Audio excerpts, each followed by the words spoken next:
Why and how to prepare your RV for winter storage. That's what we're going to be talking about today on Staying on the Road.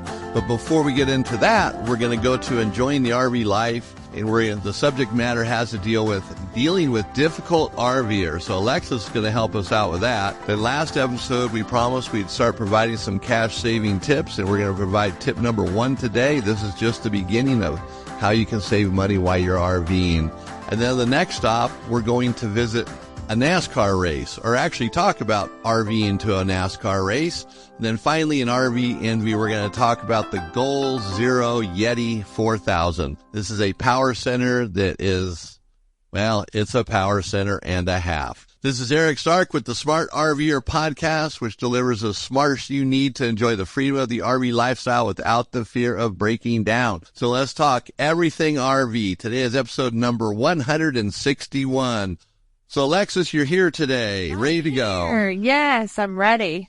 So, for all you out there in podcast land, Alexis already went through hair and makeup, did all that. Yeah. Got her microphone on, in front of a microphone. She's ready to go. I am ready. Cup of Joe sitting there. Yeah, too bad you can't see it, you know. She's fired up. I am. All right, so before we get into any of the other stuff, we're going to talk about Heartland. Okay. Oh, boy. Heartland RV. Uh-oh. Alexis knows what's coming. I do know. She sees what's sitting on the table here as my reminder. It's bad.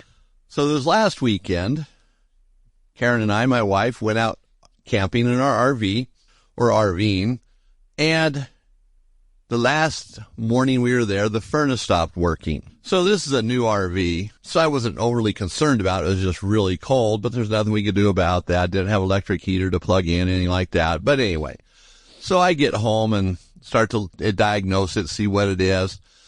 And what was so interesting, the problem with the furnace really isn't a big deal. The problem is how Heartland, who made this trailer, the North Trail, now this isn't a high-end RV by any stretch, but you know what? They do the same stuff in all of them. When they did the furnace, I noticed when I was in there looking for the thermostat wires and the electrical to make sure it wasn't a bad connection, that you can't see this, and I'm going to do a video with this one too, so stay tuned. The propane line, what they did is they slid the furnace, or before they put the furnace in, they hooked the propane line up to it, then they shoved it in where it's supposed to go, but the propane line went underneath a 1.5 inch drain pipe, so it wouldn't allow the propane line to stay up like it was supposed to. Now it had a 90-degree bend in it, so in other words, there's a kink in it. And these are these cheap plastic LP hoses. I had to pause there for a minute, because they're so poor quality. And the thing is, it's soft where it's bent. It's turning white because, you know, plastic, when you bend it back and forth like a comb, it'll change colors before it breaks. So this thing was at a 90-degree bend, and that's what they consider a good job. You know, quality first, right? So obviously they don't have any quality control. And they probably did this on all the RVs that got in the same situation where the water line's there, the drain pipe 1.5 inches. And what's so pathetic about it is Dometic makes a part for it. Oops, I didn't want to say Dometic. I didn't want Heartland to know because they're so stupid to let them figure it out. But Dometic makes a part for it that would probably cost Heartland about $10 to put in, maybe even less, because they're an OEM. They don't pay much for this stuff. It would have made it so much easier. It's just pathetic what they did. But I put the furnace back in without that part because I wanted to get it going, and it took me about 30 seconds longer than normal to hook up the propane line because you have to do it from the outside. It's a Dometic furnace where everything's accessible from the outside. But it wasn't a big deal. These are flared fittings. They go right on. It's just pathetic. So if you have a Heartland RV and the furnace is near the kitchen, you might want to check it to make sure that line isn't kinked. It is dangerous because it's right at the furnace. So if your furnace is running full steam ahead and all of a sudden that line decides to break, burst, crack, do whatever, you might have a little bit of a fire. Maybe a minor explosion. Who knows? You know, it's one of those things I'd like to test it out on someone else's RV, not mine. But anyway, that's my jab at Heartland for the poor quality, again, that they put in their RVs. And this is not the first thing that's pathetic. So this is the second life-saving thing, or potentially taking a life thing they've done. The first one was not hooking up the electric brakes on the rear axle. So very dangerous. So they're good at that. So be careful. You buy any RV anymore, you got to check it, man. These guys out there on the floor putting the stuff together, they act like heroin addicts. Still got the needle in their arm for last night, all jacked up, probably smell like alcohol, cigarettes, heroin. All right. That's just my opinion. Probably wrong. Probably a lot of good people out there in those factories working hard for a living. There are. The company does not care when you see stuff like this. They have no quality control as far as I'm concerned. All right. There's my little rant for the day. Well, enjoyed that. First one of many, as Alexis will know. I love it. All right. So now let's dig into this and let's get to enjoying the RV life. So Alexis is going to share with us some information, helpful hints, tips, tricks, whatever, to deal with difficult RVers. Imagine that. Somebody being difficult. It's really difficult people, because they just happen to be an RV at this time. But they're probably difficult all the time. But anyway, the time. Go on, Alexis. That's why they're in an RV, because their families can't. No, I'm just kidding. So we've all dealt with this, but I'll give you a list. It's all on the smartrvers.com. If you want to go there, we recommend you do. So I'll just do a brief highlight of the list. The first one is maintain a calm and respectful approach. You don't want to fuel the fire any more than it already is. So if someone's being, terrible, don't match their energy, in other words. And then 2, the second one, familiarize yourself with park rules. You don't have to memorize them all, but knowing the pet policies, the quiet hours, and other considerations can help you, when you're talking to them, the rules, so you can kind of use that, You don't want to be a tattletale. Number 3 is use discretion when involving park management. So this is when something's really serious. You don't want to just go and do this anytime, because then it can make the situation just worse for you and for everybody around you, really. Number 4 is seek support from your RV community. Now, I like this one because this is a little less involved. You can go online. There's usually a social media group, hopefully that you're associated with, that you can ask advice from, because they've dealt with it. Number 5 is wait. Oh, waiting. So, seek support from your RV community. So that doesn't mean that you get torches and guns, right? And go after the person, right? No. This is burn down the RV park. No, that isn't it. Okay. It's a little extreme. I just wanted to be sure. Little extreme. I just wanted to be sure. Yeah, okay. No, not that. But your social media group, we've talked about having forums online. That's who you want to seek from. Okay, calm down. Okay. All right, number 5, practice patience and flexibility. So if somebody is being terrible, try not to be like that. Just be patient with them. Maybe that's hard. So go in your RV and curse into a pillow. Number 6 is focus on enjoying your RV journey. Don't focus on the bad people. There are always going to be some, but focus on the good parts of it. Just let it go if you can and enjoy your vacation in your RV. That's right. Enjoy it. Now focus on enjoying your RV journey. Now, I want to say something about this. Okay. All right. So here's what happens. Somebody in the RV park, let's say, is their dog's wandering around, peeing on everybody's tires, right? Yeah. Lovely. So that person could care less, right? That's true. They've already shown they could care less. So now if you're sitting in your RV and you're all mad and grumbling and grouchy about it, it doesn't do any good. That's because they don't know. Yeah. The person just goes on, the dog goes on. Remember, the dog's not the problem here. The person is. Right. That's right. Because the person never trained the dog, so don't take it out on the dog. No. But they don't even know you're mad. No. So being mad doesn't do any good, nope. So it doesn't even matter. So that's what I mean. Enjoy your RV journey. Yeah, just don't worry about all that nonsense. Don't worry about it. Especially when you're RV park or wherever you're at, you come and you go. Yeah. Or the people might be leaving the very same day, the next day. Yeah, you never know. Kind of who cares, All right. Now, okay, you're done, Alexis? I'm done. All right. Before we move on, I want to just cut you off. All right. So now we're going to hit money saving tip number 1. This is probably a no-brainer for many people out there. So we're talking about boondocking or camping in parking lots as you're traveling. I mean, you can stay in parking lots for more than a night or two sometimes. Well, at this day and age, you see a lot of RVs in parking lots. In fact, We were outside of Bozeman over the weekend, and along the highway, there's a row of RVs, all homeless people living in these RVs. Aww. Then you start to notice they're kind of all over the place. Like, wow, there's a lot of homeless people living in RVs. So this may or may not apply to them, you know. I mean, yeah, they're not homeless. They're sticks and bricks homeless, but they have a place to sleep, right, you know. Right. Mm-hmm. But anyway, so, you know, if you're traveling, you know, you might want to consider spending the night in parking lots. And there's a reason why. You know, today, a lot of RV parks can be very expensive just to park in their park overnight to have electricity and water.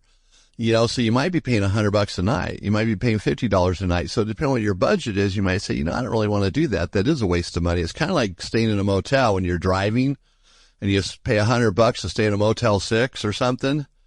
And it's just to sleep for 8 hours. Yeah. It's like, man, it's hard to do. You know, you're throwing that money away. But when you're RVing, you know, part of having that RV is be able to spend the night in and save some money on that type of stuff. So rather than stay in a motel or a hotel, you could just spend the night in a parking lot in your RV. Now, you want to make sure it's one of those places that allows you to. Like, you know, some Walmart, some Cracker Barrels, some Bass Pro Shops, some Cabela's do it. Not all of them. You got to go in and check and make sure. And make sure it's a safe area, because that'll save you some bucks. Mm-hmm. Definitely. And so you have an RV, so you already have water in it. Don't travel with a full tank, though, unless you feel you need it. But, you know, half a tank so you don't have that extra weight and the wear and tear on the tanks. You got a battery, you know, you got 12 volts. That should be all you need for a night, you know. You're not setting up shop there. And the other thing, too, is if you're going to be spending the night someplace longer, but you don't want to pay that money again, you could boondock or dry camp, as they call it, where you're staying on BLM land or someplace where you're allowed to camp in your RV for days at a time. Yeah. A lot of places maybe have a 14-day limit where you got to move to a different spot, not out of there, just a different site. Investigate that. See where you're going. See if it's feasible. If you're going to be driving for 3 days and you're going to spend 2 nights someplace, think about parking lots. Of course, you have to time that. And a lot of small towns wouldn't even care if you just park on the side of the road. They, you know, whatever. Yeah. Those rest areas on highways might be a good spot too, as well. You know, so use some common sense. You don't want to park in some place. I remember my wife and I did that one time coming back from Montana. We were living in Arizona. We pulled behind this building. New construction, man. It was like you're just trying to figure out how to get out of there when it happens, you know. Dark. It was horrible, you know, but it's just like it was late, easy to get to, and that's where we're going. Didn't matter, but I'm going to do it again. Yeah. So that's just a one way to save some money. So that's going to be on our website, thesmartrver.com, along with the article about dealing with difficult RVers. Alexis touched on the main points, but there's much more to it. Yes. Okay, so now that takes us to the next part of our show, staying on the road. And today we're going to talk about why and how to prepare your RV for winter storage. Now, for some people, as I've said in other episodes, you don't have to worry about it. You live in Southern California, you know, you just park your RV and you go inside the house and call it a day. Other areas, though, you got to drain the water, do things so it doesn't freeze. Right. So we're going to kind of hit this in different areas. Even people in California, though, they might, or places like that, I shouldn't just say California, Arizona, New Mexico, Texas. You know, maybe the weather doesn't call for, you know, draining the water and doing all that type of winterizing. It's just maybe covering the RV. It's a different type of winterizing, because if you're not going to use the RV all winter, then you want to kind of get it prepared for that. So there's different things to do as far as winterizing goes. So probably one of the first and foremost things that comes to mind when people talk about winterizing is draining the freshwater system, getting all the water out of the faucets, the pipes, the valves, the this, the that, the water heater, that everything's drained. There's no water in it. So some people just drain it and then they blow it out with air real well, open up each faucet. I'm not going to get into the details because we have that on previous episodes. And there's a lot of pointless and worthless information on YouTube and other places too to direct you down the wrong road. So next year you're buying a new faucet. All right, there we go. There's a little rant. So anyway, we have that on our website. It's a previous podcast. It'd be last year. I think it's September or October is when it came out. To give you an idea. I didn't look it up. I should have done that. So draining the water system. You can blow it out with air after you drain it, or you can run RV antifreeze through it. Some people blow it out with air real well, and then they run RV antifreeze through it just to be sure. Whatever you want to do. I do both. I blow it out with air, run the RV antifreeze through it. It takes nothing, a few more minutes to blow it out with air, then run the RV antifreeze through it, then you're good to go. So you have the water system that you want to winterize. And then, of course, you want to think about, does my RV need to be covered? Maybe it's going to sit outside. Do I want to get a cover on this? So you could look at in buying a cover. Some people make a cover. Some people will put it in inside storage or covered storage for the winter time. Those are all options. If you can find inside storage where it's temperature controlled, that might even be better too. You don't have to worry about anything freezing. You don't even have to winterize it. Right. Yeah. Well, maybe you should in case their heat goes down. Just in case. Right. So that's another option. So keeping it out of the elements or covering it so the elements don't get to it. But before you were to put a cover on it, you want to make sure that you check the roof, the vents, everything for the potential of leaks. Because there's nothing worse than trying to fix a leak when it's continuously raining or it's freezing temperatures or you got a roof covered with snow, but water's leaking, and every time the temperature warms up, the snow thaws out. Get ahead of that. Inspect your roof, clearance lights, windows, make sure they're all good before you put it into storage. One less thing to think about and one less thing to do next spring when you find out you had a roof leak all winter long. And if you can, check your RV during the winter, maybe once a month. Make sure there's nothing crazy going on with it. Even if it's in storage someplace, it might be worth the trip. Maybe you did do check the roof and did the sealing of it. You went through all the motions, but something happened. And you catch that before months go by. Mm-hmm. That's what you want to do. And if you take it into a shop to have some of that stuff fixed, you're going to have to make sure that they keep the RV covered or something before they dig into that. Okay, so you've got it sealed, covered, everything's good, no leaks. Checked it, double-checked it, triple-checked it. Now, your tires on trailers and motorhomes, you want to make sure they're pressured up, aired up before you put it into storage. Good point. Because you're probably not going to check them for months. Mm-hmm. And so make sure they're, where they're supposed to be. Trailer tires, put them at the maximum pressure. Yes. If it's 80 pounds on the sidewall, put it at 80 pounds, whatever the maximum pressure is. Now, I would recommend checking them even in the wintertime if you can, or getting the RV and pulling it around the neighborhood, put 10 miles on it once a month or at least once every couple months so those tires don't get flat spots in them. Yep. Especially trailer tires. Trailer tires are meant to be rolling down the road, not to sit. Yeah. I take my trailer out every month and pull it around the neighborhood just to show it off. No. Hey, everybody, it's me, They'll wave. Hey, there's Eric, the Smart RVer. Just so the tires don't do that, because trailer tires are expensive. That's a good point.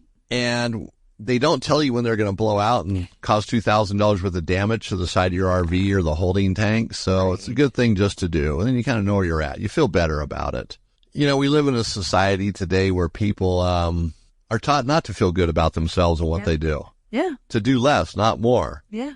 So you're the smart RVer, though. So you're going to do more, not less. We're not like that. Exactly. Yeah. Exactly. Water system, tires, sealing it, covering it. Now, you also want to think about batteries. Most battery companies say that if a battery is put into storage and it's fully charged, it's going to be fine if it freezes. Now, that's not always true. Experience has taught otherwise. So I recommend, if you can, take the house batteries out and store them someplace where they're going to be warm or not, at least not freeze. And put them on a battery maintainer, like a NOCO one, NOCO. They work great. They maintain it. You can choose 12-volt, AGM, lithium. They're smart chargers anymore. But you just get a 1 amp one, 2 amp. That's all you need, just to maintain those things all winter long. And if you have a motor home, you can pull the house batteries out and do the same thing. Now, your cranking battery in the motorhome is up to you. Generally, cranking batteries don't get affected the same way, but it wouldn't hurt to pull it out and charge it if you're not going to be moving the RV. It's up to you. You got to look at your circumstances with that. You know, sometimes batteries in motorhomes especially can be a real bear to get out. Yes. You know, or maybe it's where you don't want to take it out. You want to just put a charger in the RV. You know, you decide if that works for you. Yeah. You know, those freezing temperatures. Lithium batteries, different ballgame. You know, you can drain them while they're frozen, but you can't charge them while they're frozen. So remember that. That's right. And so lithium has its little flaw there too. So you have your batteries, tires now, sealing it, the cover. I had a list and it disappeared. Yeah. Kind of like sometimes water leaks will disappear when you go to fix it. Oh. Overall, looking at the RV, maybe even before you wrap it up for winter storage, if you're going to put a cover on it or it's going to be hard to access, go through and make a list of things that you want to get prepared for to do in the spring. Good idea. So that way, maybe you're going to start buying some parts, get a little parts build up, depending on what you're going to do. I wouldn't buy anything big like an air conditioner or something, let it sit for 4 or 5 months because the warranty starts ticking once you buy it, regardless what they tell you at the store. Right. Yeah, I just heard about that the other day. Someone bought a refrigerator. Oh, no, the warranty doesn't start until you install it. Well, the guy didn't install it for a year. Yeah. No, it was 2 years before he installed it. Oh, wow. So it didn't work, so he lost his warranty. Oh, you're kidding. Yeah. Yeah. So you want to stay ahead of that one. You know, the warranty starts when you buy it, period. Yeah, you know, unless you get something in writing. Oh, exactly. And then even then you have to be careful. Right. Anymore, you know, companies are getting very tight on warranties, returns, everything. Yep. So be careful and buy stuff that you're going to keep, not things that you think you might need and then have to return it. Yeah. If you're uncertain, make sure it's going to fit the RV. Don't let it sit for 4 or 5 months and, oh, it doesn't fit. Then you go back to the store and, no, we're not taking this back. Ah, you've had it for Or you bought it online. Well, they'll take it back and they don't, you know, maybe they'll give you a credit if that, you know, be very cautious. Buyer beware. And that's good practice anyways. We get it a lot of time with windshield covers. Yeah. People order one for the wrong RV. They have it for 5 months and they go on their trip and it doesn't fit. Because they ordered it for the wrong RV. Yeah, they didn't check. And they had all that time to check it and get it resolved before they go, you know, just a reminder. When you winterize your RV, it's more than just draining the water out and putting RV antifreeze in. Check everything in it, see what works, doesn't work. Make sure your heater works before you put it into storage, just in case you had to run that heater for some reason or you had to move into the RV for a few days. You know, there's a lot of things happening in the world. I mean, there's that Hurricane Helene, which they're recovering from. Milton's slamming the East Coast right now, or Florida. Mm-hmm. The government's not quick to respond anymore, and they don't have the money to do it or the wherewithal, so you're on your own, man. So sometimes having that RV ready to go as a backup place to live might be good. Yeah. You know, they've had internet shortages last month quite frequently, power outages, so it helps you be prepared. It does. You know, water's another issue, but you can get bottled water. And if you got heat, man, you're good. Yeah. Heat, some water, some Denny Moore beef stew in a can. There you go. We're rocking it. You're all set. All right. So that pretty much covers it. Now I'm going to have this on the website as well. So if you want to go check it for more things, there probably will be. But just that gets you going, man. That gets you set for winter. If you do all that, you're going to be good to go. You shouldn't have any problems. Now, as a reminder, we're looking for people to subscribe to our YouTube channel. We've been pushing 10,000 subscribers by the end of the year. Now, that's a big number. You know, we're over 2,000, but we really want to hit 10,000. So get everybody in your family to subscribe. If you have a dog or a cat, just give them an email out. Go to Gmail, get them an email. I do. Yeah. cat@myhouse@gmail.com, right? And subscribe. We want 10,000 subscribers. Now, hopefully we hit that mark, but if we don't, we're going to move on, right? We're going to keep on rolling. So now let's go into our next stop where Alexis is going to bring us into the world of RVing to a NASCAR race. Yeah. This is a fun one. So you ready for this, Alexis? Vroom, vroom. Vroom, vroom. Yep. Oh, it's going to be good. All right. Like, meow. Yeah, meow. That's good. Yeah. So I love NASCAR races. I've never been to one in real life. But I've got here some info for you if you decide to RV out there. And of course, this is on the Smart RVer Podcast. online, so you can look at it more in depth. But I'll give you one that I really thought was fun was the tailgating extravaganza. Tailgating. Yeah, they do this, and it's like this big long line of these kind of epic parties and big thing, grilling burgers, smoking ribs. They have all this stuff going on. So if you're going to go there, prepare to be social. That's what I'm saying, because people get excited and they like to hang out. There's a whole RV park outside of NASCAR too, like that really, because they expect people to come out there. Yeah, so it's crazy. There's a lot of activities. Obviously, the race is the biggest thing. But there's meet and greets with the drivers, there's autograph sessions, there's like other fan-friendly events there. So it's not just the race, there's more than that. Family-friendly fun, too. Kids, obviously, if they're into that, they're going to love it. Many NASCAR events have kid zones with games and rides. So if you're worried about that, there's probably that there. But I would check up before you go to one to see what there is. Maybe you can book it in advance for your kiddos. It's just really fun. It's cost effective too. This is something that isn't like crazy expensive, especially if you're RVing. So it's a fun way to travel there. You don't have to buy a hotel. You can bring your own food, and it's something fun to do if you love NASCAR. I've never been to a NASCAR race. I've been to other races, never a NASCAR. Nope, me neither. So I'm thinking now I want to go. I do too. As you're going through this, I was thinking, if you really immerse yourself in the whole experience. Yeah. Now, the tailgating thing, if you've never done tailgating, that might just blow your mind. It might. People that do it, they got 55-inch TVs, barbecues. They're set up for life there. Some of them never even go inside because they're just sitting out in the parking lot. But that's a whole nother place to be. Right. So if you've never tailgated, you might want to do a little YouTube search there, kind of ease into that one. There you go. But I would go for the experience the whole day, man. I would turn this into everything you could do there. I would do it. If you could meet the drivers and talk to one of them. Do it. Ask them good questions, what's it like? How'd you get into this, Right. What's your motivation, Right.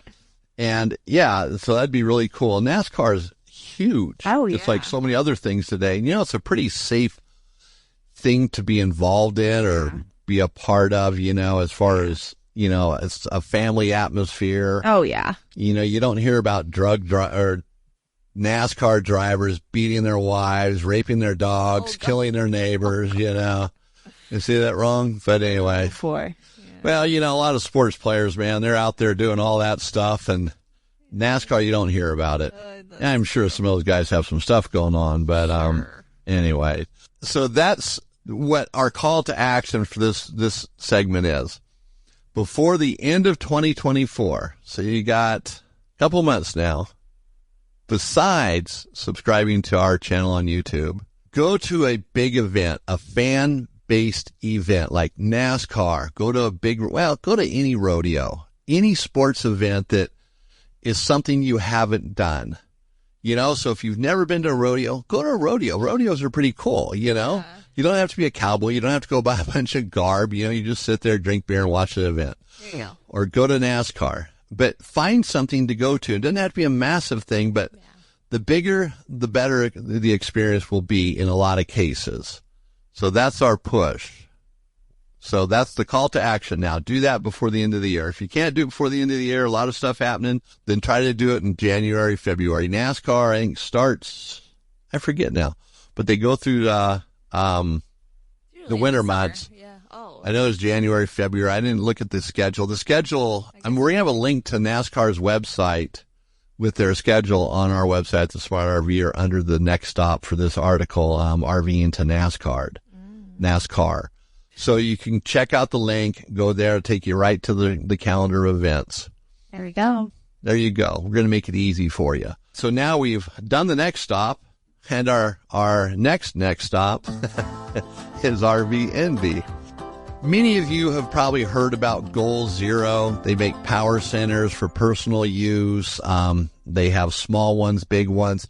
You see advertisements for products like this on YouTube. The prepper channels or the prepper people, and you got to buy this before the end comes. They sell these little things, to provide a power for your cell phone, power for your house, power for your neighborhood or whatever. Well, we just did a Goal Zero Yeti 4000 Pro installation in our shop. We put it in a camper, a pickup camper, a slide-in camper. So this Yeti replaced all the power supply sources in the camper. Wow. So you didn't have to hook up to shore power anymore to have 110 volts. The only time you'd hook up to shore power is to charge the Goal Zero. Oh, that's amazing. The Yeti 4000. And it's a Yeti with a Y. Now, there's some knockoff stuff called Etti. ETTI. Oh, so you got to be careful, man. Someone came in here telling me, I got a Yeti. It's right out of my car. You got to look at this. I don't understand. Yeti's a good brand. Well, he had an Etti, not a Yeti. Yeah. Yeah. It was a pile of junk. That's hilarious. But anyways, no more shore power other than to charge the Goal Zero. And you don't have to have batteries in the RV anymore because this becomes your 12-volt source. I'm sold. And it has a display panel that you can look at and create a new hobby with to see how much power it's bringing in. And if you have solar, boom, up on the roof, it charges it. How cool is that? So if you can't plug into shore power and you got solar, you can do it. Amazing. And I think they allow now 1,600 or 1,800 watts of solar hooked up to this thing. That's a lot of power. Wow. That will charge it up in a couple hours on a nice sunny day.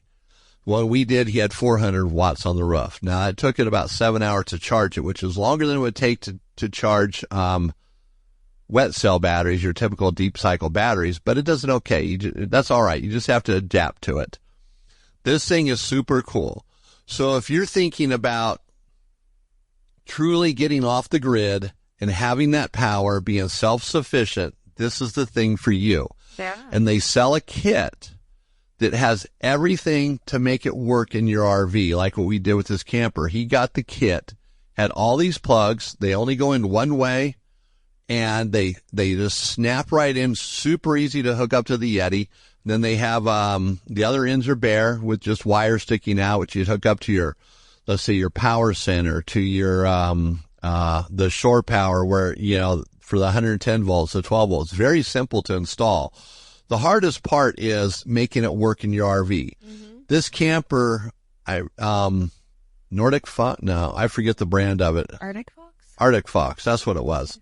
So he had a closet where we put it. We had to, take the closet completely apart, rebuild it, make it stronger to support the weight of it. It weighs 110 pounds, I think. Wow. So it's heavy. Yeah. But it fit in the closet perfectly. Nothing else will fit in the closet other than some clothes above it, but that's it. And then all of his power was just very close to that. So the cables worked out perfect. They weren't short. They weren't too long. So that would be the only issue is the cables they come with. You might have to add on to them, but it's not a big deal. You can do that. Huh. But this thing is super sweet. So his entire camper was self-sufficient, just this thing running in there. And when we started it up, turned on the air conditioner, that was what really sold it, because the air conditioner just started up like no big deal. Oh, man. That's so you can run the air conditioner on. Now, I wouldn't run the air conditioner unless you absolutely had to, because it's going to suck down the power pretty quick. Sure. But, vacuuming it, you just plug right into it. You got your 110 volts right there. Great. Microwave. So if you're looking to really be the envy of the neighborhood or the RV park. Yeah. You get one of these things for your RV, even if you don't hardwire it in like this one was, and you just have it as that exterior power source, you can plug your RV into it. Wow. You can run your RV off it without having it all hardwired. You just plug right into it. You'd be the coolest guy in the RV park. Yeah, definitely. Now, they do come with a price tag. They're on sale right now. Seems like they're under $3,000 right now. Not bad. When I think they're closer to $4,000 regularly. Wow. So if you're going to buy one and you want to get one for me for the end of the year, just go ahead and have it drop shipped to Highway 93 RV in Victor, Montana. Just to Eric Stark. Alexis might want one too. I want one too. Thank you. So 2 of them. Yes, please. All right. So that's our begging for the day. So check that out. Go to we're going to have a link to that particular one on our website under the description of the podcast. We don't have an RVMV page, but we'll have a description there, or the link in our description of the podcast. So whatever you're listening to or how you're getting this podcast, you'll be able to click on that link and see that bad boy. All right. So one final reminder, check out our YouTube channel. We just put a new video up there about anode rods last week. And so now we have some other ones building up here. Heartland, anti-Heartland ones. Maybe you don't want to watch those, but you need to see some of these things because it's so interesting. The stupid things they do. Yep. Is that a song? Stupid things they do? Probably. It is. Trying to think here. Well. Neil Diamond. No, not Neil Diamond. That's a stupid thing to do. No. All right. So next week we have episode 162 to look forward to. And we've had a great show today. Lots of good information, lots of things to learn. So, Alexa, did you walk away smarter today? I really did. I feel like I am smarter. Yeah. All right. Smart RVer. There we go. I love it. It's not that smart because we haven't walked away yet. All right. So anyway, hopefully everybody else gains something from it too. We're all just learning as we go here. So this is Eric Stark with the Smart RVer Podcast. It's been great hanging out with everybody today. I want to thank you for listening. So if I don't see you on the road, let's connect at thesmartrver.com.